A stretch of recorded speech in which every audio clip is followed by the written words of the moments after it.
Carnarvon, around 900 kilometres north of Perth, is fast becoming a tourism hotspot with so much to offer travellers coming to this part of WA. And now we're headed an hour north of Carnarvon, off the bitumen, and we are going to explore one of the most memorable parts of the West Australian coastline. Think world-class fishing, surfing, snorkelling, camping, and I've managed to secure us the most awesome guide. He doesn't usually do tours, but he's made an exception for all of us. 60 k's to the north of Carnarvon, you'll see the sign to the Blowholes, a destination all of their own. This stretch from the main road is smooth. However, once you hit this encouraging sign and turn right, it's all unsealed. You will need a four-wheel drive. About 10 minutes in, the turn to Quobba, a working sheep station and tourism hotspot.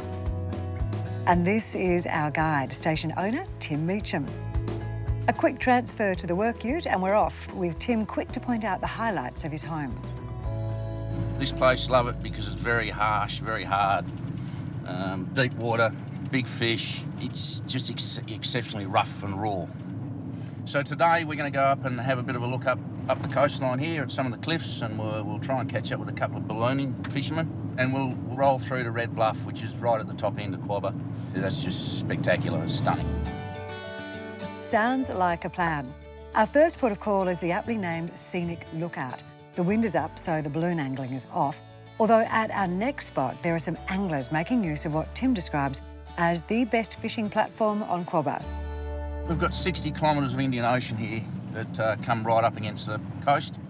And, you know, land-based game fishing, you can cast a bait into 80 foot of water off the rocks. So, you know, there's only a very small part of coastline that you can actually do that, and this is one of those. With the swell against our fishing plans, Tim suggests we stop at 17 Mile and do some beachcombing.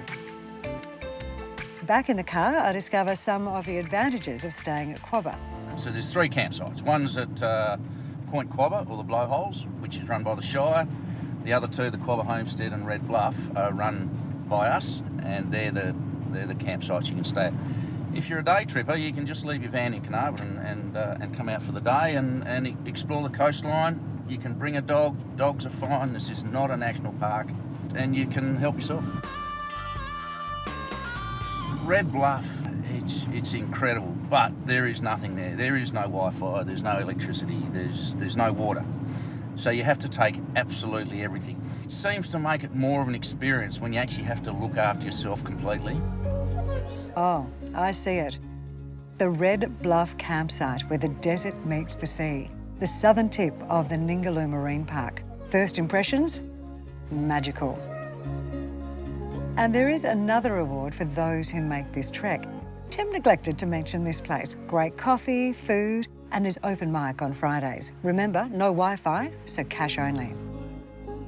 There are basic beach shelters if you're not towing your own accommodation. Take a look at the views. How close are they to the ocean? And as far as these upmarket tents go on the hill, let's just say Chris Hemsworth booked a couple of them for 4 days, liked it so much, he and his family and friends stayed for a week. And it is an awesome place for families as well as anglers and surfers because the vibe here is super friendly. Tim seems to know everyone. Down on the beach, a quick jog around the rocks reveals this: Red Bluff's original accommodation.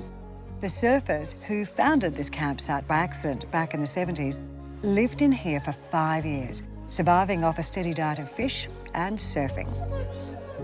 The journey to get here to Red Bluff is a mission, but to actually then finally get out onto a piece of swell that is breaking onto the West Australian coastline, onto rocks, it's just exhilarating. Yes, it is challenging to get to. The real challenge? Leaving. Chris Hemsworth was definitely onto something.